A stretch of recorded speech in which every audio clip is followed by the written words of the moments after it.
ನಮ್ಮ ಕರ್ತನೂ ರಕ್ಷಕನೂ ಆದಂಥ ಯೇಸು ಕ್ರಿಸ್ತರ ನಾಮದಲ್ಲಿ ಜ್ಞಾನವಂತ ಮಹಿಳೆ ಎಂಬ ಕಾರ್ಯಕ್ರಮಕ್ಕೆ ತಮ್ಮೆಲ್ಲರಿಗೂ ನಾನು ಸ್ವಾಗತವನ್ನು ಬಯಸುತ್ತೇನೆ. ಪ್ರಿಯರೇ, ಅನೇಕ ದಿನಗಳಿಂದ ಅನೇಕ ಸಂಚಿಕೆಗಳಿಂದ ನಾವು ಜ್ಞಾನವಂತ ಮಹಿಳೆ ಕಾರ್ಯಕ್ರಮವನ್ನು ವೀಕ್ಷಿಸುತ್ತಾ ಬರ್ತಾ ಇದ್ದೀರಿ. ಅನೇಕ ಸೂಚನೆಗಳು, ಸಲಹೆಗಳು, ಕುಟುಂಬದಲ್ಲಿ ಆಗುತ್ತಿರುವಂಥ ಗಲಿಬಿಲಿಗಳು, ಗೊಂದಲಗಳು ಇವೆಲ್ಲವುಗಳ ಮಧ್ಯದಲ್ಲಿ ಮಹಿಳೆಯರ ಪಾತ್ರ ಏನು ಅಂತೇಳಿ ನಾವು ತಿಳ್ಕೊಂಡು ಬರ್ತಾ ಇದ್ದೀವಿ. ಅದಕ್ಕಾಗಿ ನಾನು ದೇವರಿಗೆ ಕೋಟಿ ಸ್ತೋತ್ರವನ್ನು ಸಲ್ಲಿಸುತ್ತೇನೆ. 107ನೇ ಕೀರ್ತನೆಯ 1ನೇ ವಾಕ್ಯದಲ್ಲಿ ನಾವು ಈ ರೀತಿಯಲ್ಲಿ ನೋಡ್ತೇವೆ, ಯೆಹೋವನಿಗೆ ಕೃತಜ್ಞತಾಸ್ತುತಿ ಮಾಡಿರಿ, ಆತನು ಒಳ್ಳೆಯವನು, ಆತನು ಯಾವಾಗಲೂ ನಮ್ಮ ಜೀವಿತದಲ್ಲಿ ಒಳ್ಳೆಯದನ್ನೇ ಬಯಸುವನಾಗಿದ್ದಾನೆ. ಈ ಸಮಯದಲ್ಲಿ ನಾವು ಒಂದು ಜ್ಞಾನವಂತ ಮಹಿಳೆ ಕಾರ್ಯಕ್ರಮಕ್ಕೆ ವಿಶೇಷವಾದಂಥ ಅತಿಥಿಯಾಗಿ ನಮ್ಮ ಮಧ್ಯದಲ್ಲಿ ಬೆಂಗಳೂರಿನಲ್ಲಿ ಸೇವೆ ಮಾಡುತ್ತಿರುವಂತಹ ಜೆಸ್ಸಿ ಹೆಬ್ಬಾಳ್ ಅವರು ಬಂದಿರುತ್ತಾರೆ. ನಮ್ಮೆಲ್ಲರಿಗೂ ಪರಿಚಯ ಇರುವವರೇ ಆಗಿರುತ್ತಾರೆ. ಅವರನ್ನು ಈ ಸಮಯದಲ್ಲಿ ಈ ಕಾರ್ಯಕ್ರಮಕ್ಕೆ ನಾನು ಸ್ವಾಗತವನ್ನು ಬಯಸುತ್ತೇನೆ. ಆಂಟಿ, ನಿಮಗೆ ಈ ಒಂದು ಕಾರ್ಯಕ್ರಮಕ್ಕೆ ಸ್ವಾಗತ.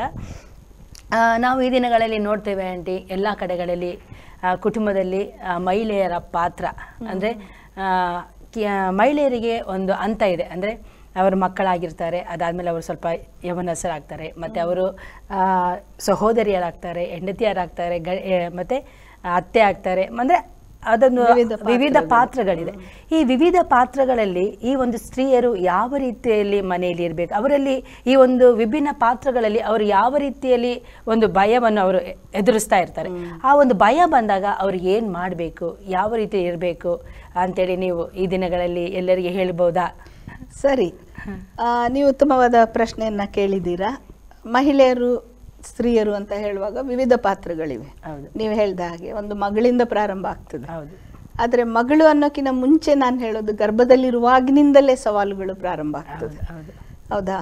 ಮಗಳು, ನಂತರ ಒಬ್ಬ ಸಹೋದರಿ ಆಗ್ಬೋದು, ಆಮೇಲೆ ತಾಯಿ, ಆಮೇಲೆ ಹೆಂಡತಿ, ಈ ರೀತಿಯಾಗಿ ವಿವಿಧ ಪಾತ್ರಗಳಲ್ಲಿ ಇರುವಾಗ ಸವಾಲುಗಳು ತುಂಬಾ ಇದೆ. ಚಾಲೆಂಜಸ್ ಅಂತ ನಾವು ಹೇಳ್ಬೋದಲ್ಲ, ವಿವಿಧ ಸವಾಲುಗಳು. ಈಗ ಉದಾಹರಣೆಗೆ ನಾನು ಹೇಳೋದಾದ್ರೆ, ಒಬ್ಬ ತಾಯಿಯಾಗಿ ಅಥವಾ ಮೊದಲು ಹೆಂಡತಿಯಾಗಿ ಅಂತ ಪ್ರಾರಂಭ ಮಾಡೋಣ. ಹೆಂಡತಿಯಾಗಿ ಇರುವಂತ ಸವಾಲುಗಳೇನು ಅದನ್ನ ನಾವು ಸ್ವಲ್ಪ ಆಲೋಚಿಸುವಾಗ, ಅಲ್ಲಿ ರಿಲೇಶನ್ಶಿಪ್ಸ್ ಅಥವಾ ಸಂಬಂಧಗಳನ್ನ ಹೇಗೆ ಉಳಿಸ್ಕೊಂಡು ಹೋಗ್ಬೇಕು. ಈಗ ಈ ಮನೆಯಿಂದ ಇನ್ನೊಂದು ಮನೆಗೆ ಬಂದಿದ್ದಾಳೆ, ಹೊಸ ಒಂದು ವಧುವಾಗಿ ಅಥವಾ ಹೆಂಡತಿಯಾಗಿ, ತನ್ನ ಮನೆಯಲ್ಲಿರುವಂತ ಎಲ್ಲಾ ಸಂಗತಿಗಳನ್ನ ಅವಳು ಬಿಟ್ಟುಕೊಟ್ಟು ಈ ಹೊಸ ಮನೆಯನ್ನ ರೂಢಿ ಮಾಡ್ಕೊಳ್ಬೇಕು, ಆ ಭಯ ಇರ್ತದೆ. ಅಲ್ಲಿರುವ ಹೊಸ ಜನರೊಟ್ಟಿಗೆ ಬೆರಿಬೇಕು, ಆ ಭಯ ಬರ್ತದೆ. ಇನ್ನು ಸಂಬಂಧಗಳನ್ನ ಉಳಿಸಿಕೊಂಡು ಹೋಗ್ಬೇಕು, ಆ ಭಯ ಇರ್ತದೆ. ಮಾತ್ರವಲ್ಲ, ತನ್ನ ಕುಟುಂಬ ಜೀವನ ಒಂದು ಸುಂದರವಾಗಿ ಅದು ಸಾಗ್ಬೇಕು ಎನ್ನುವಂತ ಒಂದು ಡ್ರೀಮ್ ಇರ್ತದೆ, ಕನಸಿರ್ತದೆ. ಆ ಕನಸು ನನಸಾಗ್ತದಾ ಎನ್ನುವಂತ ಭಯಗಳು ಕೂಡ ಅಲ್ಲಿ ಅವಳಿಗೆ ಇರ್ತದೆ. ನಂತರ ಮುಂದೆ ಹೋಗುವಾಗ ತಾಯಿ ಆಗ್ತಾಳೆ ಅಂತ ಇಟ್ಕೊಳ್ಳಿ. ಒಬ್ಬ ತಾಯಿಯಾಗಿ ಅನೇಕ ಸವಾಲುಗಳು ಇದೆ ನಮ್ಮೆದುರಿಗೆ, ವಿಶೇಷವಾಗಿ ಮಕ್ಕಳ ವಿಷಯದಲ್ಲಿ. ಈಗ ಮಕ್ಕಳ ಒಂದು ಭವಿಷ್ಯ ಏನಪ್ಪ, ಫ್ಯೂಚರ್ ಏನು, ಅವರು ಈಗಿನ ಒಂದು ದಿನಮಾನಗಳನ್ನ ನಾವು ನೋಡುವಾಗ ತುಂಬಾ ಒಂದು ಸೇಫ್ ಎನ್ವೈರನ್ಮೆಂಟ್ ಅಂತ ಇಲ್ಲ, ಕಷ್ಟ ಆಗ್ತದೆ. ಬೆಳಿಗ್ಗೆ ಮಕ್ಕಳನ್ನ ಸ್ಕೂಲಿಗೋ ಕಾಲೇಜಿಗೋ ಕಳಿಸಿದಾಗ ಅವ್ರು ಸುರಕ್ಷಿತವಾಗಿ ಹಿಂದೆ ಬರ್ತಾರಾ, ಆ ಭಯ ಕೂಡ ನಮ್ಮಲ್ಲಿ ಇರ್ತದೆ. ಏನಾದ್ರೂ ಆದ್ರೆ ಎನ್ನುವಂತ ಒಂದು ಭಯ ನಮ್ಮಲ್ಲಿ ಇರ್ತದೆ. ಮಾತ್ರವಲ್ಲ, ಅವರ ಒಂದು ಫ್ಯೂಚರ್, ಅವರ ಎಜುಕೇಶನ್, ಅವರ ಕರಿಯರ್ ಇರ್ಬೋದು, ಈ ರೀತಿಯಾಗಿ ಅನೇಕ, ಅವರ ಮದುವೆ ವಿಷಯದಲ್ಲಿ ಕೂಡ ನಮಗೆ ಒಂದು ರೀತಿಯ ಭಯ ಇರ್ತದೆ. ಇನ್ನು ಹೆಣ್ಣು ಮಕ್ಕಳು ವೃದ್ಧಾಪ್ಯದಲ್ಲಿ ಕಾಲಿಡುವಾಗ, ವಯಸ್ಸಾದ ನಂತರ ಅಲ್ಲಿರುವಂತ ಸವಾಲುಗಳೇ ಬೇರೆ. ನಾನು ಎಲ್ಲ ಒಂದು ಪಾತ್ರದ ಸವಾಲುಗಳನ್ನು ಹೇಳ್ತಾ ಇಲ್ಲ, ಕೆಲವು ಮಾತ್ರ. ಈಗ ವೃದ್ಧಾಪ್ಯದಲ್ಲಿರುವಾಗ, ಈಗ ಕುಗ್ಗಿ ಹೋಗ್ತಾ ಇದ್ದೇನೆ ದೈಹಿಕವಾಗಿ, ನನ್ನನ್ನು ಮುಂದೆ ಯಾರು ನೋಡ್ಕೊಳ್ತಾರಪ್ಪ, ಇಲ್ಲಿವರೆಗೆ ನಾನೇ ಎಲ್ಲವನ್ನ ನೋಡ್ಕೊಂಡು ಹೋದೆ, ಈಗ ನನ್ನನ್ನು ಯಾರು ನೋಡ್ಕೊಳ್ತಾರೆ, ಅದು ಭಯ ಇರ್ತದೆ. ಓಕೆ, ಹೀಗೆ ಅನೇಕ ರೀತಿಯ ಒಂದು ಭಯ ಅಥವಾ ಸವಾಲುಗಳು ಬರುವಾಗ, ಭಯ ಬರೋದು ಸಹಜ, ಅದನ್ನ ತಪ್ಪು ಅಂತ ನಾನು ಹೇಳಲ್ಲ. ಓಕೆ, ಮನುಷ್ಯರಾಗಿ ಇದ್ದ ಮೇಲೆ ಒಂದೊಂದು ರೀತಿಯ ಭಯ ಇರ್ತದೆ. ಅದು ಈಗ ಈ ಒಂದು ಭಯ ಬಂದಾಗ ನಾವು ಏನ್ ಮಾಡಬೇಕು ಅಂದ್ರೆ, ಆ ಒಂದು ಸನ್ನಿವೇಶಗಳು ಬರಬೇಕಾದ್ರೆ, ಭಯ ಬಂದಾಗ ನಾವು ಏನ್ ಮಾಡಬೇಕು, ಯಾವ ರೀತಿಯಲ್ಲಿ ಇರಬೇಕು ಅಂತೇಳಿ ಸತ್ಯವೇದದ ಮೂಲಕವಾಗಿ ನಮಗೆ ನೀವು ತಿಳಿಸ್ಕೊಟ್ರೆ ಒಳ್ಳೇದಾಂಟಿ. ಅದನ್ನೇ ನಾವು ಇವತ್ತು ಮಾತಾಡೋಣ. ಅದಕ್ಕೆ ನಾನು ಹೇಳ್ದೆ ಅಲ್ಲ, ಭಯ ಇಲ್ಲ ಅಂತ ನಾವು ಹೇಳಲಿಕ್ಕಿಲ್ಲ, ಭಯ ಬರೋದು ಸಹಜ, ಇಟ್ ಇಸ್ ನಾರ್ಮಲ್. ಆದ್ರೆ ಆ ಭಯದಲ್ಲೇ ಕುಳಿತುಕೊಳ್ಬಾರ್ದು. ಇಟ್ ಇಸ್, ಅದು ಹೇಗೆ ಅಂದ್ರೆ ಫೇತ್ ವರ್ಸಸ್ ಫಿಯರ್ ಅಂತ ಹೇಳ್ಬೋದು.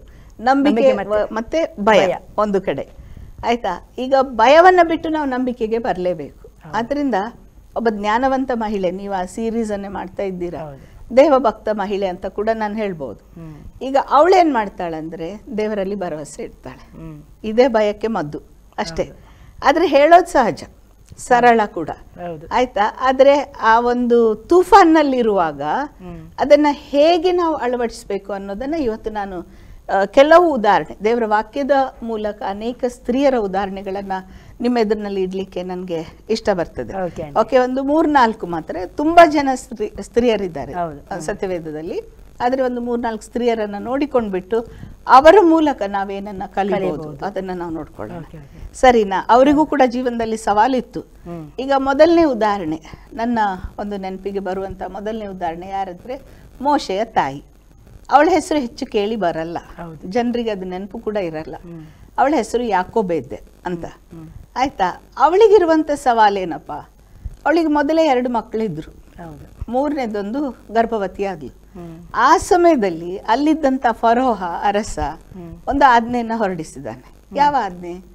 ಗಂಡು ಮಕ್ಕಳು ಹುಟ್ಟಿದ್ರೆ ಅವ್ರು ಸಾಯ್ಬೇಕು, ಅವ್ರು ಬದುಕೋ ಆಗಿಲ್ಲ, ಹೌದಾ? ಈಗಿನ ದಿನದಲ್ಲಿ ಅದರ ವಿರುದ್ಧ ಇದೆ. ಹೆಣ್ಣು ಮಕ್ಕಳು ಹುಟ್ಟಿದ್ರೆ ಅದನ್ನ ಅಲ್ಲಿ ಉಳಿಸ್ಲಿಕ್ಕಿಲ್ಲ, ಹಾಗೆ ಕಾಲ ಬಂದಿದೆ. ಆದ್ರೆ ಯಾವ ತಾಯಿಗಾದ್ರೂ ಅದೊಂದು ಚಿಂತೆ, ಈಗ ಮಗು ಇನ್ನು ಉಳಿಯುವುದಿಲ್ಲ ಅನ್ನುವಂತ ಒಂದು ಚಿಂತೆ ಅವಳಿಗಿತ್ತು. ಗರ್ಭವತಿಯಾಗಿದ್ದಾಳೆ, ಅವಳ ಗಂಡ ಅವಳಿಗೆ ಸಪೋರ್ಟಿವ್ ಆಗಿದ್ದ ಅಮ್ರಾಮ. ಆದ್ರೂ ಒಬ್ಬ ತಾಯಿಗಿರುವಂತ ಭಯ ನೋಡಿ. ಆದ್ರೆ ಅವಳು ಆ ಭಯದಲ್ಲೇ ಕೂತ್ಕೊಳ್ಳಿಲ್ಲ. ಒಂದ್ ವೇಳೆ ಭಯಕ್ಕೆ ಬಿದ್ದು ಅಯ್ಯೋ ಮುಗ್ದೋಯ್ತು, ಇನ್ನು ನನ್ನ ಮಗು ಹೋಗ್ತದೆ ಅನ್ನುವಂತ ಭಯಕ್ಕೆ ಬಿದ್ದು ಬಿಟ್ಟಿದ್ರೆ ಇವತ್ತು ಮೋಶೆ ನಮ್ಗೆ ಇರ್ತಿರ್ಲಿಲ್ಲ. ಅದು ದೇವರ ಚಿತ್ತ ಅವನನ್ನು ಉಳಿಸೋದು. ಆದ್ರೆ ಅದಕ್ಕೆ ತಾಯಿ ಕೂಡ ಕೋಆಪರೇಟಿವ್ ಆಗಿದ್ದಾಳೆ, ಅದನ್ನ ನಾವು ನೆನಪಿಸ್ಕೊಳ್ಳೋಣ. ಅವಳ ಒಂದು ಫೇತ್ ಅನ್ನ, ನಂಬಿಕೆಯನ್ನ ನಾನು ಏನಂತ ಕರೀತೇನೆ ಗೊತ್ತಾ? ಕರೇಜಿಯಸ್ ಫೇತ್, ಧೈರ್ಯದ ಒಂದು ನಂಬಿಕೆ. ಅಲ್ಲಿ ದೇವರ ವಾಕ್ಯದಲ್ಲಿ ಇಬ್ರಿಯರಿಗೆ ಬರೆದ ಪತ್ರಿಕೆ 11ನೇ ಅಧ್ಯಾಯ 23ರಿಂದ ನಾವು ಓದೋದಾದ್ರೆ ಅಲ್ಲಿ ಸ್ಪಷ್ಟವಾಗಿದೆ, ನಂಬಿಕೆಯಿಂದಲೇ ಆ ಮಗುವನ್ನ ಅವರು ಉಳಿಸಿಕೊಂಡ್ರು.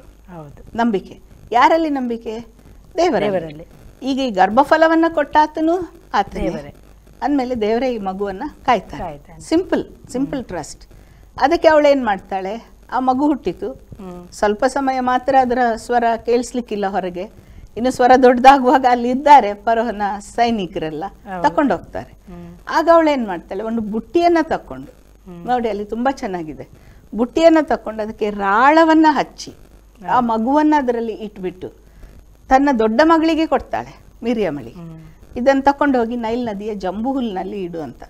ಯಾವ ತಾಯಿಗೆ ಆಗ್ತದೆ ಹೇಳಿ? ನಿಮ್ಗೆ ಆಗ್ತದಾ? ಇಲ್ಲ, ಸಾಧ್ಯವೇ ಇಲ್ಲ ಅಲ್ವಾ? ಆ ಜಂಬು ಹುಲ್ನಲ್ಲಿ ಆ ಮಗುವನ್ನ ಬಿಟ್ಟು ಬಾ. ಸರಿ, ಅವಳು ಕೂಡ ಏನ್ ದೊಡ್ಡ ಹೆಣ್ಣು ಮಗಳಲ್ಲ, ಚಿಕ್ಕ ಮಗಳೇ, ತಕೊಂಡೋಗ್ತಾಳೆ. ಅವಳಿಗಿರುವ ಧೈರ್ಯ ಎಲ್ಲಿಂದ ಬಂತು? ತಾಯಿಯ ಧೈರ್ಯ. ಅವಳು ನೋಡಿದಾಳೆ. ಸರಿ, ಆ ಮಗುವನ್ನ ತಕೊಂಡು ಹೋಗಿ ಆ ಜಂಬು ಹುಲ್ನಲ್ಲಿ ಬಿಡುವಾಗ, ಅಂದ್ರೆ ಹೊರಗಿನ ನೀರು ಬರದಂತೆ ಆ ತಾಯಿ ಕಾಯ್ದಿದ್ದಾಳೆ. ತನ್ನ ಕೈಯಿಂದ ಆದಷ್ಟು ತಾನು ಪ್ರೊಟೆಕ್ಟ್ ಮಾಡಿದ್ಲು. ಈಗ ನಾವು ಕೂಡ ಅದೇ ಅಲ್ವಾ, ನಮ್ಮ ಕೈಯಿಂದ ಎಷ್ಟಾಗ್ತದೋ ಅಷ್ಟೇ. ಅದಕ್ಕಿಂತ ಮುಂದೆ ಯಾರು? ದೇವರು. ಸರಿ, ಅಲ್ಲಿ ಬಿಟ್ಟಿದ್ದಾಳೆ. ಅಲ್ಲಿ ನಿಂತು ನೋಡುವಾಗ ದೇವರ ಒಂದು ನಡೆಸುವಿಕೆ ನೋಡಿ. ಫರೋಹನ ಮಗಳೇ ಅಲ್ಲಿ ಬಂದು ಆ ಮಗುವನ್ನ ತಾನೇ ತನ್ನ ಮಗು ಅನ್ನುವಂತ ರೀತಿಯಲ್ಲಿ ಅವಳದನ್ನ ಸ್ವೀಕರಿಸಿ ಮತ್ತೆ ಹಿಂದೆ ತಿರುಗಿ ಆ ತಾಯಿಗೆ ಅದನ್ನ ಒಪ್ಪಿಸ್ತಾಳೆ, ಅದನ್ನ ನೋಡೋದಕ್ಕೆ. ಅದನ್ನ ಮಾಡಿದ್ದು ಯಾರಪ್ಪ? ಅದು ದೇವರೇ ಅಲ್ವಾ? ಹಾಗೆ ಇವತ್ತು ನಾವು ನಮ್ಮ ಮಕ್ಕಳ ವಿಷಯದಲ್ಲಿ ಭಯ ಪಡುವಾಗ ನಮ್ಮ ಕೈಯಿಂದ ಏನ್ ಮಾಡ್ಬೇಕು ಅದನ್ನ ಮಾಡ್ಲೇಬೇಕು. ದೇವರು ನಮ್ಮನ್ನ ಮಕ್ಕಳಿಗೋಸ್ಕರ ಅಂತಾನೆ ಇಟ್ಟಿದ್ದಾನೆ. ಪ್ರತಿನಿಧಿಗಳು, ದೇವರ ಪ್ರತಿನಿಧಿಗಳು ನಾವು. ಆದ್ರೆ ಕಾಯುವಾತನು ದೇವರು, ನಡೆಸುವಾತನು ದೇವರೇ. ಆ ಒಂದು ದೃಷ್ಟಿಕೋನದಿಂದ ನಾವು ನೋಡುವಾಗ ನಮಗೆ ನಮ್ಮ ಮಕ್ಕಳ ವಿಷಯದಲ್ಲಿ ಇರುವಂತ ಒಂದು ಭಯ ಅದು ಕಡಿಮೆ ಆಗ್ತಾ ಹೋಗ್ತದೆ. ಭರವಸೆ ದೇವರ ಮೇಲೆ ಅದು ಹೆಚ್ಚಾಗಿ ಹೋಗ್ತದೆ. ನೀವೇನಂತೀರಾ ಇದಕ್ಕೆ? ಖಂಡಿತವಾಗಿಯೂ. ಯಾಕೆಂದ್ರೆ ಮನುಷ್ಯರ ಭಯ ಉರುಲು, ದೇವರ ಮೇಲೆ ನಾವು ಭರವಸೆ ಇಡುವುದಾದ್ರೆ, ನಂಬಿಕೆ ಇಡುವುದಾದ್ರೆ ಅದು ನಮ್ಮನ್ನು ಉದ್ಧಾರ ಮಾಡ್ತದೆ. ಹೌದಾ ಅಲ್ಲ ಆಂಟಿ? ಹೌದು. ಯಾಕೆ ಮನುಷ್ಯ ಯಾವಾಗಲೂ ಸಹ ಮನುಷ್ಯನಿಗೆ ಭಯಪಟ್ಟು ಅವನು ಕುಗ್ಗಿ ಹೋಗ್ತಾನೆ. ಮನುಷ್ಯನಿಗೆ ಭಯಪಟ್ಟು ಆತನು ಸೋತು ಹೋಗ್ತಾನೆ. ಆದ್ರೆ ನಾವು ದೇವರ ಮೇಲೆ ಒಂದು ಭರವಸೆ ಇಟ್ಟು ದೇವರನ್ನೇ ನಂಬಿಕೆ ನಾವು ಇಡುವುದಾದ್ರೆ, ದೇವರೇ ನನ್ನ ಮಕ್ಕಳನ್ನು ಕಾಯ್ತಾರೆ, ದೇವರ ಹಸ್ತಕ್ಕೆ ನಾನು ಒಪ್ಪಿಸಿಕೊಡ್ತೇನೆ, ನನ್ನದೆಷ್ಟು ಉಂಟು ನಾನು ಅದನ್ನ ನನ್ನ ಪಾತ್ರ ಮಾಡ್ತೇನೆ. ಇನ್ನು ದೇವರ ಪಾತ್ರ ಮಾಡ್ಲಿ ಅಂತೇಳಿ ನಾವು ದೇವರಿಗೆ ಪರಿಪೂರ್ಣವಾಗಿ ಒಪ್ಪಿಸಿಕೊಟ್ರೆ ನಮ್ಮ ದೇವರು ನಮ್ಮ ಮಕ್ಕಳು ಎಂದಿಗೂ ಸಹ ಹೆಡುವುದಿಲ್ಲ. ನೀವು ಹೇಳೋದು ಅತಿ ಸರಿಯಾದ ಒಂದು ಸಂಗತಿಯಾಗಿದೆ. ಈಗ ಸಮಸ್ಯೆ ಬರುವಾಗ ನಾವು ಹೆಚ್ಚು ಸಮಸ್ಯೆ ಮೇಲೇನೆ ಗಮನ ಕೊಡ್ತಾ ಹೋದ್ರೆ ನಮ್ಮ ಭಯ ಹೋಗೋದು. ಹೌದೌದು. ಆ ಸಮಸ್ಯೆಯನ್ನು ಬಿಟ್ಟು ನಾವು ಮೇಲೆ ನೋಡುವಾಗ ಅಲ್ಲೊಬ್ಬ ಇದ್ದಾನೆ, ನಮ್ಮ ಜೀವನದ ಪ್ರತಿಯೊಂದು ಕ್ಷಣ ಆತನ ಕೈಯಲ್ಲಿದೆ ಅನ್ನುವಂಥದ್ದು ಅರಿವು ನಮ್ಮಲ್ಲಿ ಆಳವಾಗಿ ಬರುವಾಗ ನಮ್ಮ ಭಯ ಹೋಗ್ತದೆ. ಅದಕ್ಕೆ ದೇವರ ವಾಕ್ಯದಲ್ಲಿ ತುಂಬಾ ಸುಂದರವಾಗಿ ಫಿಲಿಪಿಯವರಿಗೆ ಬರೆದ ಪತ್ರಿಕೆ 4ನೇ ಅಧ್ಯಾಯ 6ನೇ ವಚನ ಅದು ತುಂಬಾ ಸುಂದರವಾಗಿ ಹೇಳ್ತದಲ್ವಾ, ಯಾವ ಕಾರಣಕ್ಕೂ ಚಿಂತೆ ಮಾಡೋದು ಅಲ್ವಾ. ಎಲ್ಲಾ ವಿಷಯದಲ್ಲಿ ನಾವೇನ್ ಮಾಡ್ಬೇಕಂತೆ, ಕೃತಜ್ಞತಾ ಸ್ತುತಿಯೊಡನೆ ಪ್ರಾರ್ಥನೆಯೊಡನೆ ವಿಜ್ಞಾಪನೆಗಳನ್ನ ಸಲ್ಲಿಸ್ಬೇಕು. ಹೌದಾ. ಆಮೇಲೆ ಏನ್ ಹೇಳ್ತದೆ, ಅಷ್ಟು ಹೇಳಿದ ನಂತರ ಆಗ ಎಲ್ಲಾ ಗ್ರಹಿಕೆಯನ್ನು ಮೀರುವ ದೇವ ಸಮಾಧಾನ ನಮ್ಮ ಹೃದಯ ಮತ್ತು ಯೋಚನೆ ಇವುಗಳಲ್ಲಿ ನೆಲೆಗೊಳ್ತದೆ ಅಂತ ಹೇಳ್ತದೆ. ನೋಡಿ, ನಮಗೆ ಯಾವುದೋ ಒಂದು ಸಮಸ್ಯೆ ಬರುವಾಗ ನಮ್ಮ ಹೃದಯ ಬಡ್ಕೊಳ್ಳಕ್ಕೆ ಸ್ಟಾರ್ಟ್ ಆಗ್ತದೆ, ಭಯ, ನಮ್ಮ ಆಲೋಚನೆಗಳು. ದೇವರ ವಾಕ್ಯ ಎಷ್ಟು ಸುಂದರವಾಗಿದೆ. ಅಲ್ಲಿ ಏನ್ ಹೇಳ್ತದೆ, ಎಲ್ಲಾ ಗ್ರಹಿಕೆಯನ್ನು ಮೀರುವ ದೇವ ಸಮಾಧಾನ ಎಲ್ಲಿ ಅಂತೆ, ನಮ್ಮ ಹೃದಯ ನಮ್ಮ ಯೋಚನೆ ಅಲ್ಲಿ ಕೊಡ್ತಾನೆ ದೇವರು. ಭಯ ಹೋಗುವಾಗ ಮುಂದಿನ ದಿಕ್ಕು ಕೂಡ ನಮ್ಗೆ ಕಾಣ್ತದೆ, ಅದು ಏನ್ ಮಾಡ್ಬೇಕು ಅನ್ನುವಂಥದ್ದು ಕೂಡ ಅಲ್ಲಿ ಕಾಣ್ತದೆ. ಇನ್ನೊಂದು ಉದಾಹರಣೆ ದೇವರ ವಾಕ್ಯದಿಂದಲೇ ನಾನು ಹೇಳಲಿಕ್ಕೆ ಇಷ್ಟಪಡುವಂಥದ್ದು ಯಾರಂದ್ರೆ ರೂತಳು. ಅವಳ ವಿಷಯದಲ್ಲಿ ಕೂಡ ನಮ್ಗೆಲ್ಲ ಗೊತ್ತು, ಯವನಸ್ತೆ, ವಿಧವೆ. ಹೌದಾ, ತುಂಬಾ ಸುಂದರಿ ಬೇರೆ. ಈಗ ತನ್ನ ಊರು, ಅವಳು ಮೊವಾಬ್ ದೇಶದಿಂದ ಈಗ ಬೆತ್ಲೆಹೇಮಿಗೆ ಬರ್ಬೇಕು. ನಮ್ಗೆ ಗೊತ್ತುಂಟು, ಮೊವಾಬ್ಯರಿಗೂ ಇಸ್ರಾಯೇಲರಿಗೂ ಆಗ್ತಾ ಇರ್ಲಿಲ್ಲ, ವೈರಿಗಳವರು. ಅದ್ರ ಒಟ್ಟಿಗೆ ಅತ್ತೆ ಇದ್ದಾಳೆ, ಒಳ್ಳೆ ಅತ್ತೆ. ಆದ್ರೆ ಅತ್ತೆಯ ಒಂದು ಏನಂತಾರೆ, ಈಚೆನೂ ಅಲ್ಲ ಆಚೆನೂ ಅಲ್ಲ, ಆ ತರದ ಮಾತುಗಳು ಇತ್ತು.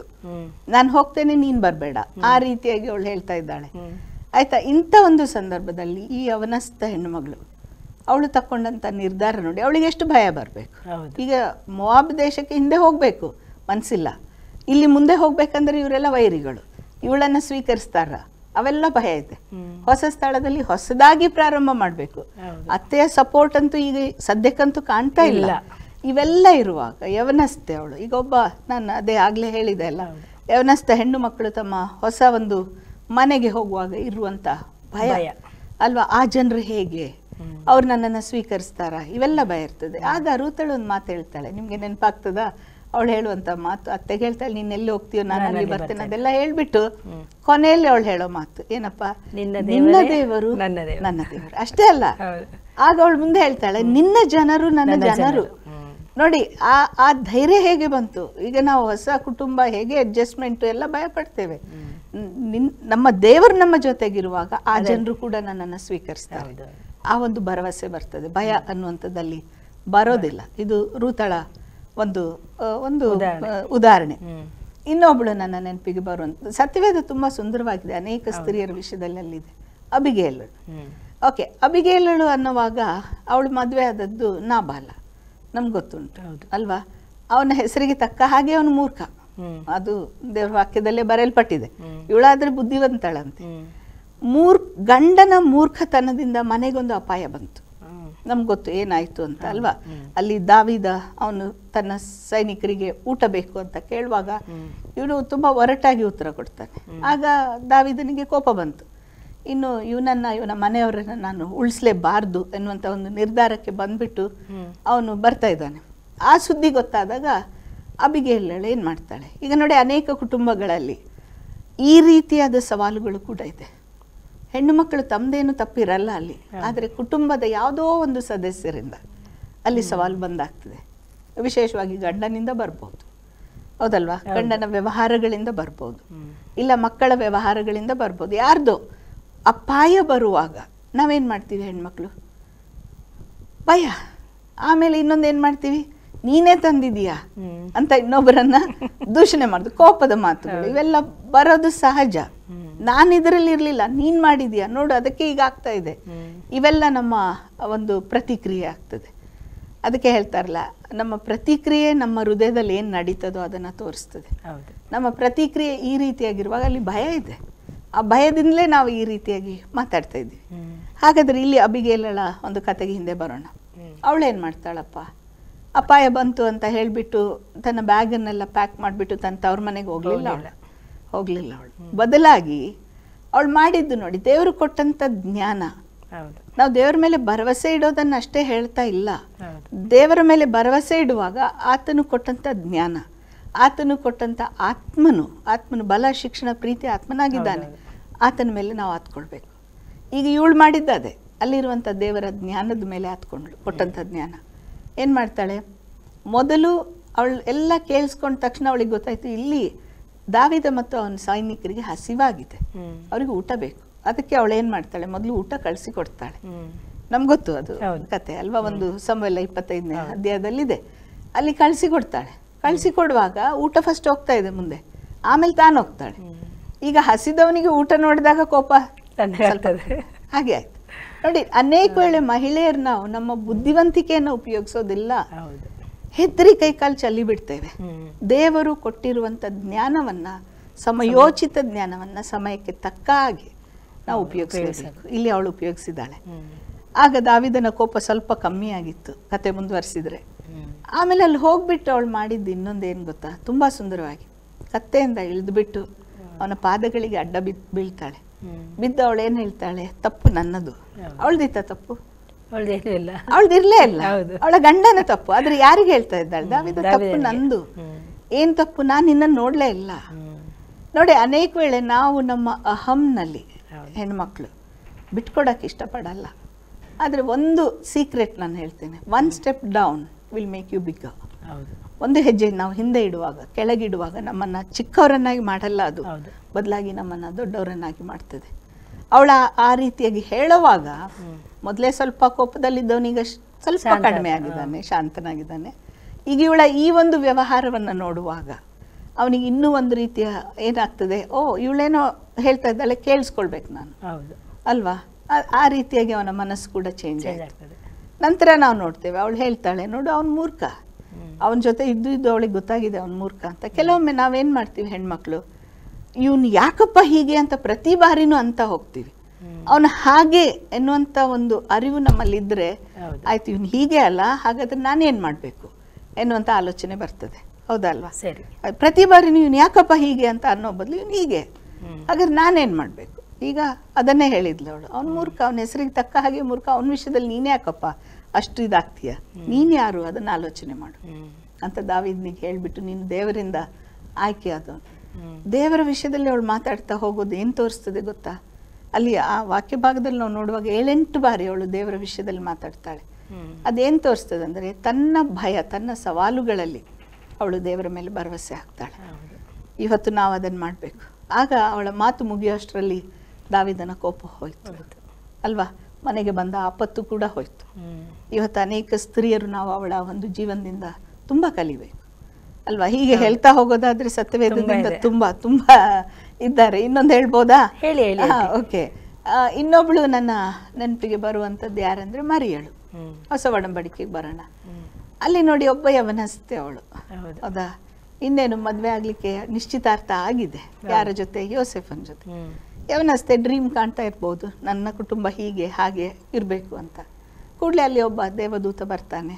ಬಂದ್ಬಿಟ್ಟು, ಮರಿಯಳೆ ನೀನು ಗರ್ಭವತಿ ಆಗ್ತೀಯ, ದೇವರ ಒಂದು ಆಶೀರ್ವಾದ, ದೇವರ ಶಕ್ತಿ ಎಲ್ಲ ಹೇಳೋವಾಗ ಅವಳು ಹೇಳ್ಬೋದಿತ್ತು, ಅಯ್ಯೋ ಇಲ್ಲಪ್ಪ, ನಂದೀಗ ಆಲ್ರೆಡಿ ಎಂಗೇಜ್ಮೆಂಟ್ ಆಗಿದೆ, ನನ್ನ ಕುಟುಂಬ ಒಡೆದೋಗ್ತದೆ. ಈಗಿನ ಕಾಲದಲ್ಲಿ ಇದೆಲ್ಲ ಆದ್ರೆ ನನ್ನದು ಮುಗ್ದಂಗೆನೆ ಕತೆ. ಮದ್ವೆಕಿನ್ನ ಮುಂಚೆ ನನ್ನ ಕತೆ ಮುಗೀತು, ನನ್ನ ಕುಟುಂಬ ಇನ್ನಿಲ್ಲ, ಅದು ನನಗೆ ಬೇಡ ಅಂತ ಅವಳು ಹೇಳ್ಬೋದಿತ್ತು. ಹೇಳಿದ್ಲ? ಇಲ್ಲ. ತುಂಬಾ ಸುಂದರವಾಗಿದೆ. ಅವಳು ಕೇಳ್ತಾಳೆ, ಪ್ರಶ್ನೆ ಕೇಳ್ತಾಳೆ, ಅದು ಹೇಗೆ ಸಾಧ್ಯ, ನಾನು ಪುರುಷನನ್ನ ಅರಿತಿಲ್ಲವಲ್ಲ. ಆಗ ಅವನೊಂದು ಎಕ್ಸಾಂಪಲ್ ಹೇಳ್ತಾನೆ, ನಿನ್ನ ಕಸಿನ್, ನಿನ್ನ ರಿಲೇಟಿವ್ ಇದ್ದಾಳೆ ಎಲಿಜಬೆತ್, ಅವಳು ಮುಪ್ಪಿನವಳು, ಅವಳು ಕೂಡ ಈಗ ಗರ್ಭವತಿ, ಈ ಸಮಯದಲ್ಲಿ ಆಗ್ಲೇಬಾರ್ದು ಅವಳು, ಆದ್ರೂ ಆಗಿದ್ದಾಳೆ. ಹೇಗೆ? ದೇವರ ಶಕ್ತಿ. ಹಾಗೆ ಇವತ್ತು ದೇವರು ನಿನ್ನನ್ನು ಆಯ್ಕೆ ಮಾಡಿದ್ದಾನೆ. ಹೇಳುವಾಗ ಅವಳು ಹೇಳಿದಂತ ಮಾತೇನು, ನಿನ್ನ ಇಷ್ಟದಂತೆ ಆಗ್ಲಿ ಅಲ್ವಾ, ನಿನ್ನ ದಾಸಿ ನಿನ್ನ ಇಷ್ಟದಂತೆ ಆಗ್ಲಿ, ಒಪ್ಪಿಸಿಕೊಟ್ಲು. ಆ ಧೈರ್ಯ ಎಲ್ಲಿಂದ ಬಂತು? ಭಯ ಬರ್ಬೇಕಿತ್ತು, ಯಾಕಂದ್ರೆ ಸಮಾಜದವರು ಅವಳನ್ನ ಸ್ವೀಕರಿಸ್ತಾರೆ. ಅವಳಿಗೆ ಎಂಗೇಜ್ಮೆಂಟ್ ಆದಂತ ಯೋಸೆಫ್ ಕೂಡ ಅವಳನ್ನ ಸ್ವೀಕರಿಸಲ್ಲ, ಅವಳಿಗೆ ಗೊತ್ತಿತ್ತು. ಆದ್ರೂ ಇಷ್ಟು ಧೈರ್ಯದಿಂದ ಅವಳು ಹೇಳ್ಬೇಕಾದ್ರೆ ಯಾರ ಮೇಲೆ ಭರವಸೆ? ಆ ದೇವರ ಮೇಲೇನೆ ಭರವಸೆ ಅಲ್ವಾ. ಇದನ್ನ ಪ್ರಾರಂಭ ಮಾಡಿದಾತನು ದೇವರೇ ಅಂದ್ಮೇಲೆ ನನ್ನ ಕುಟುಂಬವನ್ನ ಉಳಿಸುವನು ಕೂಡ ಯಾರು? ದೇವರೇ. ಆ ಭರವಸೆ ಅವಳಿಗೆ ಬಂತು. ಇವತ್ತು ನಾವು ಅದನ್ನ ಕಲಿಬೇಕು ಅಲ್ವಾ. ಒಮ್ಮೊಮ್ಮೆ ದೇವರ ಚಿತ್ತಕ್ಕನುಗುಣವಾಗಿ ಅನೇಕ ಸವಾಲುಗಳು ಬರ್ತವೆ, ನಮ್ಗೆ ಗೊತ್ತಿರಲ್ಲ, ಅದು ಗೊತ್ತಿರಲ್ಲ. ಆ ಸವಾಲುಗಳು ಯಾರ್ದು ಇಲ್ಲ. ಇಲ್ಲಿ ಯೋಸೆಫ್ನಿಂದ ಬಂದದ್ದಲ್ಲ, ಇದು ದೇವರ ಚಿತ್ತಕ್ಕನುಗುಣವಾಗಿ ಬಂದಂತ ಒಂದು ದೊಡ್ಡ ಸವಾಲು. ಆ ಸವಾಲು ಬಂದಿರುವಾಗ ನಾವು ಭರವಸೆ ಯಾರ ಮೇಲೆ ಹಾಕ್ಬೇಕು? ದೇವರೇ, ಇದು ನಿನ್ನ ಚಿತ್ತಕ್ಕನುಗುಣವಾಗಿ ಬಂದಿರೋದ್ರಿಂದ ಇದರ ಮೂಲಕ ಹಾದು ಹೋಗುವ ಧೈರ್ಯ ನನಗೆ ಕೊಡ್ತೀಯಾ, ಇದರಲ್ಲಿ ಮಾರ್ಗ ನೀನೇ ತೋರಿಸ್ಕೊಡ್ತೀಯ ಅಷ್ಟನ್ನ ಭರವಸೆಯನ್ನು ಇಲ್ಲಿ ಮರಿಯಳು ಕೂಡ ಹಾಕ್ತಾ ಇದ್ದಾಳೆ. ಅವಳ ಆ ಭರವಸೆಯ ಫಲ ಏನಾಯ್ತು ಗೊತ್ತಾ? ಅಲ್ಲಿ ದೇವರು ಯಾರ ಕನಸಿನಲ್ಲಿ ಕಾಣಿಸ್ಕೊಳ್ತಾನೆ? ಯೋಸೇಫನ ಕನಸಿನಲ್ಲಿ. ಅವನು ಹೇಳ್ತಾನೆ ದೇವರು, ಹೌದು ಮರಿಯಳು ಏನು ಹೇಳ್ತಾ ಇದ್ದಾಳೋ ಅದು ನಿಜ, ಅವಳನ್ನ ನೀನ್ ಸ್ವೀಕರಿಸ್ಬೇಕು. ಯಾಕಂದ್ರೆ ಅವನೇನ್ ಮಾಡಿದ್ದ, ಗುಪ್ತವಾಗಿ ಅವಳನ್ನ ಇನ್ನು ಬಿಟ್ಟು ಬಿಡ್ಬೇಕು. ನೋಡಿ, ಕುಟುಂಬ ಒಡೆಯೋದಕ್ಕಿತ್ತು ಅದು, ಆದ್ರೆ ಕಾಯ್ದವನು ಯಾರು? ದೇವರೇ ಕಾಯ್ತಿದ್ದಾನೆ. ಅಷ್ಟೇ ಅಲ್ಲ, ದೇವರು ಅವನಿಗೆ ಹೇಳುವಂಥದ್ದು ಅವಳನ್ನ ಸ್ವೀಕರಿಸೋದಷ್ಟೇ ಅಲ್ಲ, ಆ ಮಗುವಿಗೆ ನೀನೇ ಹೆಸರಿಡ್ಬೇಕು. ನೋಡಿ, ಅವಳ ಮಾನವನ್ನ ಕೂಡ ದೇವರು ಕಾಪಾಡಿದ್ದಾನೆ. ಹಾಗೆ ಇವತ್ತು ನಾವು ನಮ್ಮ ಸವಾಲುಗಳಲ್ಲಿ ಸಂಪೂರ್ಣವಾಗಿ ದೇವರ ಮೇಲೆ ಭರವಸೆ ಇಡುವಾಗ, ದೇವರ ವಾಗ್ದಾನಗಳನ್ನ ಗಟ್ಟಿಯಾಗಿ ಹಿಡ್ಕೊಳ್ಳುವಾಗ, ನಂಬಿಗಸ್ತನವನು, ವಾಗ್ದಾನ ಮಾಡಿದಾತನು ನಂಬಿಗಸ್ತನು, ವಾಗ್ದಾನಕ್ಕೆ ತಪ್ಪಲ್ಲ. ಆ ವಾಗ್ದಾನಗಳನ್ನು ನಾವು ನಂಬಿಕೆಯಿಂದ ಗಟ್ಟಿಯಾಗಿ ಹಿಡ್ಕೊಳ್ಳುವಾಗ, ದೇವರು ಕೊಡುವಂಥ ಜ್ಞಾನವನ್ನ ಗಟ್ಟಿಯಾಗಿ ಹಿಡ್ಕೊಳ್ಳುವಾಗ ಏನಾಗ್ತದೆ, ನಮ್ಮ ಸವಾಲುಗಳು ಅಲ್ಲಿದ್ದರೂ ಕೂಡ ಅದರೊಳಗೆ ನಾವು ಹೋಗುವಂಥ ಒಂದು ಧೈರ್ಯವನ್ನ ದೇವರ ಕೊಡ್ತಾನೆ. ಅಂದರೆ ಇಷ್ಟು ಒಳ್ಳೆ ರೀತಿಯಲ್ಲಿ ನೀವು ವಿವರವಾಗಿ ಹೇಳಿದ್ರಿ ಆಂಟಿ. ನೋಡಿ, ಮೋಶೆಯ ತಾಯಿಯ ಕುರಿತು ಹೇಳಿದ್ರಿ, ರೂತಳ ಕುರಿತು ಹೇಳಿದ್ರಿ, ಅಬಿಗೈಲ ಕುರಿತು ಹೇಳಿದ್ರಿ, ಈಗ ಮರಿಯಳ ಕುರಿತು ಹೇಳಿದ್ರಿ. ಇವರೆಲ್ಲರ ಒಂದು ಜೀವಿತದಲ್ಲಿ ದೇವರು ವಿಶೇಷವಾದಂಥ ರೀತಿಯಲ್ಲಿ ನಡೆಸಿದ್ದನ್ನು ನಾವು ನೋಡ್ತೇವೆ. ವಿಶೇಷವಾಗಿ ನಡೆಸಲಿಕ್ಕೆ ಕಾರಣ ಅಂತ ಹೇಳಿದರೆ, ಇವರು ಪರಿಪೂರ್ಣವಾಗಿ ದೇವರ ಮೇಲೆ ಆತುಕೊಂಡ್ರು. ಅದೇ ರೀತಿಯಲ್ಲಿ ಇವತ್ತು ನಮ್ಮ ಈ ಒಂದು ಸಂಚಿಕೆಯನ್ನು ವೀಕ್ಷಿಸುತ್ತಿರುವಂತಹ ಮಹಿಳೆಯರಿಗೆ ನೀವು ಏನನ್ನು ಹೇಳಲು ಬಯಸ್ತೀರಾ ಆಂಟಿ? ಅಂದರೆ ಅವರು ಇವತ್ತಿನ ದಿನಗಳಲ್ಲಿ ಅನೇಕ ಸನ್ನಿವೇಶಗಳನ್ನು ಅವರು ಎದುರಿಸ್ತಾ ಇರ್ಬೋದು, ಅನೇಕ ಹಂತದಲ್ಲಿ ಅವರು ಕುಗ್ಗಿ ಹೋಗಿರ್ಬೋದು, ಅಥವಾ ಕುಟುಂಬದ ಸಮಸ್ಯೆಯನ್ನು ನೋಡಿ ಕುಟುಂಬವೇ ಬೇಡ ಅಂದರೆ ಇವತ್ತಿನ ದಿನಮಾನದಲ್ಲಿ ನಾವು ನೋಡ್ತೇವೆ, ಚಿಕ್ಕ ಚಿಕ್ಕ ವಿಷಯಗಳು ಬಂದರೆ ಸಾಕು ವಿವಾಹ ವಿಚ್ಛೇದನ ಆಗ್ತದೆ. ಅಂದರೆ ಮೇನ್ಲಿ ಈಗ ಅದು ಆಗ್ತಾ ಇರೋದೇ ದೊಡ್ಡದು. ಅಂದರೆ ಅದು ಮನುಷ್ಯನಿಗೆ ಗೊತ್ತಿಲ್ಲ ಇದು ಮನುಷ್ಯ ಮಾಡ್ತಾ ಇರೋದು ಅಂತೇಳಿ. ಮನುಷ್ಯ ಸೈತಾನ ಅವರ ಹಿಂದೆ ಇದ್ದುಕೊಂಡು ಈ ರೀತಿಯಲ್ಲಿ ಮಾಡ್ತಾ ಇದ್ದಾನೆ ಅಂತೇಳಿ ಅವರಿಗೆ ಗೊತ್ತಿಲ್ಲ. ಆದರೆ ಈ ಒಂದು ಸನ್ನಿವೇಶದಲ್ಲಿ ನೀವು ಅವರಿಗೆ ಏನಂತ ಹೇಳಲಿಕ್ಕೆ ಬಯಸ್ತೀರಾ ಆಂಟಿ? ಅದೇ ಅಂದರೆ ಇಷ್ಟೆಲ್ಲ ಕೇಳಿಸ್ಕೊಂಡಿದ್ದೇವಲ್ಲ, ಈ ಉದಾಹರಣೆಗಳು ಯಾಕೆ ಇದೆ ಸತ್ಯವೇದ? ಹೌದು, ನಮಗೋಸ್ಕರನೇ ಅಲ್ವಾ? ಅಂದಮೇಲೆ ಇದರಿಂದ ನಾವು ಕಲಿಯುವಂಥದ್ದೇನು? ಸವಾಲುಗಳು ಜೀವನದ ಒಂದು ಭಾಗ ಆಗಿದೆ. ಹೌದು, ಅದನ್ನು ನಾವು ಅವಾಯ್ಡ್ ಮಾಡಲಿಕ್ಕೆ ಸಾಧ್ಯ ಇಲ್ಲ, ಅದರಿಂದ ಹೊರಬರೋದಕ್ಕೆ ತಪ್ಪಿಸ್ಕೊಳ್ಳಿಕ್ಕೂ ಸಾಧ್ಯ ಬರ್ತದೆ. ಒಂದೊಂದು ಹಂತದಲ್ಲಿ ವಿಧ ವಿಧವಾಗಿ ಬರ್ತದೆ. ಹೌದು, ಆದರೆ ನಮಗೆ ಸವಾಲುಗಳು ಬರುವಾಗ ನಮಗಿಂತ ಮುಂಚೆ ಅದರ ವಿಷಯದಲ್ಲಿ ದೇವರಿಗೆ ಗೊತ್ತು. ಸೊ ಕೂಡಲೇ ನಾವೇನ್ ಮಾಡ್ಬೇಕು ಗೊತ್ತಾ? ಅಯ್ಯೋ ಅನ್ನೋಕಿನ ಮೊದಲು ದೇವರೇ ಇದು ನಿನಗೆ ಗೊತ್ತಲ್ಲ ಅಂತ ಹೇಳೋದನ್ನ ನಾವು ಒಂದು ರೀತಿ ಪ್ರಾಕ್ಟೀಸ್ ಮಾಡಿದ್ರು ಅಡ್ಡಿ ಇಲ್ಲ. ನಾನೇನು ಇಲ್ಲಿ ಕೂತ್ಕೊಂಡು ಒಬ್ಬ ಸೇಂಟ್ ಅಂತ ಹೇಳ್ತಾ ಇಲ್ಲ. ಅನೇಕ ಸವಾಲುಗಳು ನನ್ನ ಲೈಫ್ನಲ್ಲಿ ಕೂಡ ಬಂದಾಗಿದೆ. ಅನೇಕ ರೀತಿಯಲ್ಲಿ ನಾನು ಪ್ರತಿಕ್ರಿಯೆ ವ್ಯಕ್ತಪಡಿಸಿದ್ದೇನೆ, ಇಲ್ಲ ಅಂತಲ್ಲ, ಆಯ್ತಾ? ಭರವಸೆ ಇಲ್ಲದವಳ ರೀತಿಯಲ್ಲಿ ಕೂಡ ವ್ಯಕ್ತಪಡಿಸಿದ್ದೇನೆ, ಸಹಜ ಅದು. ಆದ್ರೆ ನಾನು ಹೇಳುವಂತ ಮಾತೇನು ಗೊತ್ತಾ? ಆ ಒಂದು ಹಂತದಲ್ಲೇ ನಿಂತ್ಕೊಂಡು ಬಿಡ್ಬೇಡಿ, ಆಯ್ತಾ? ಈಗ ಇನ್ನೊಂದು ಉದಾಹರಣೆ ಸತ್ಯವೇದ ನನ್ನ ನೆನಪಿಗೆ ಬರುವಂಥದ್ದು ಹನ್ನಳು. ನೋಡಿ, ಅವಳೊಬ್ಬ ಬಂಜೆ ಆಗಿದ್ಲು. ಪ್ರತಿ ವರ್ಷ ಅಲ್ಲಿ ಹೋಗ್ತಾ ಇದ್ರು ಶಿಲೋವಿಗೆ, ಪ್ರತಿ ವರ್ಷ ಅವಳು ಆಳೋದೆ. ಹೌದಾ? ಅವಳಿಗೆ ದುಃಖ ಆಗ್ತಿತ್ತು, ಯಾಕಂದ್ರೆ ಅಲ್ಲಿ ಇನ್ನೊಬ್ಳಿಗೆ ಮಕ್ಕಳಿದ್ದಾರೆ, ನನ್ಗಾದ್ರೂ ಇಲ್ಲ. ಆದ್ರೆ ಆ ವರ್ಷ ಅವಳು ಊಟ ಮಾಡ್ಲಿಲ್ಲ ಅಂತೆ, ಅಳ್ತಾ ಕೂತಿದ್ಲು. ಕೂಡ್ಲೆ ಅವಳು ಎದ್ದು ಆಲಯಕ್ಕೆ ಹೋಗ್ತಾಳೆ. ಬ್ರೇಕ್ ಮಾಡಿದ್ಲು ಅದನ್ನ. ಅಳ್ತಾ ಇನ್ನು ಕೂತ್ಕೊಳ್ಳೋದ್ರಲ್ಲಿ ಪ್ರಯೋಜನ ಇಲ್ಲ. ನಾನು ಯಾರ ಮೇಲೆ ಭರವಸೆ ಹಾಕ್ಬೇಕು? ದೇವರ ಮೇಲೆ. ಅಲ್ಲಿ ಆಲಯಕ್ಕೆ ಹೋಗಿ ಅವಳು ಮಾಡಿದ ಪ್ರಾರ್ಥನೆ, ಅವಳು ಮಾಡಿದ ಪ್ರತಿಷ್ಠೆಯ ಪ್ರಾರ್ಥನೆ ನಮಗೆ ಗೊತ್ತು. ಹೌದಾ? ಹೇಳ್ತಾಳೆ, ಸೇನಾಧೀಶ್ವರನಾದ ಯೆಹೋವನೇ, ನಿನ್ನ ದಾಸಿಯ ಒಂದು ದುಃಖವನ್ನ ಪರಾಮರಿಸು. ಅವಳು ಹೇಳೋದು ಅಲ್ವಾ? ನನಗೆ ಒಬ್ಬ ಮಗನನ್ನ ಕೊಡು, ಅವನನ್ನ ಜೀವನ ಪರ್ಯಂತರಕ್ಕೆ ನಿನಗೆ ನಾನು ಪ್ರತಿಷ್ಠಿಸ್ತೇನೆ. ಇದು ಅವಳ ಪ್ರಾರ್ಥನೆ. ಅಷ್ಟು ವರ್ಷದವರೆಗೆ ಪ್ರತಿ ವರ್ಷ ಅಳ್ತಾ ಇದ್ದಂಥವಳು ಆ ವರ್ಷ ನಿರ್ಧಾರ ಮಾಡ್ತಾಳೆ, ಇನ್ನು ನಾನು ಅಳಲ್ಲ. ಅನೇಕ ವೇಳೆ ನಾವೇನ್ ಮಾಡ್ತೀವಿ, ಅದೇ ಒಂದು ಲೆವೆಲಲ್ಲೇ ಕೂತ್ಕೊಂಡ್ಬಿಡ್ತೀವಿ. ಕೂತ್ಕೊಳ್ಳುವಾಗ ನಾವೇನ್ ಮಾಡ್ತೀವಿ, ಇನ್ನೊಬ್ಬರಿಗೆ ನಮ್ಮ ಕಷ್ಟಗಳನ್ನ ಹೇಳ್ತಾನೇ ಹೋಗೋದು.